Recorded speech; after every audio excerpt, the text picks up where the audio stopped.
ام المؤمنین حضرت عائشہ رضی اللہ تعالی عنہ بیان کرتی ہیں کہ رسول اللہ صلی اللہ علیہ وسلم اپنے گھر میں لیٹے ہوئے تھے اور اس وقت آپ کی رانوں یا پنڈلیوں سے کپڑا اٹھا ہوا تھا۔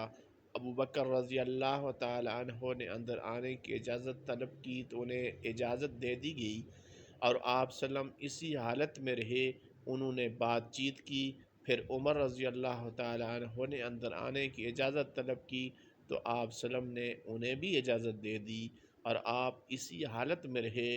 انہوں نے بات چیت کی، پھر عثمان رضی اللہ عنہ نے اندر آنے کی اجازت طلب کی تو رسول اللہ صلی اللہ علیہ وسلم اٹھ کر بیٹھ گئے، اپنے کپڑے درست کیے۔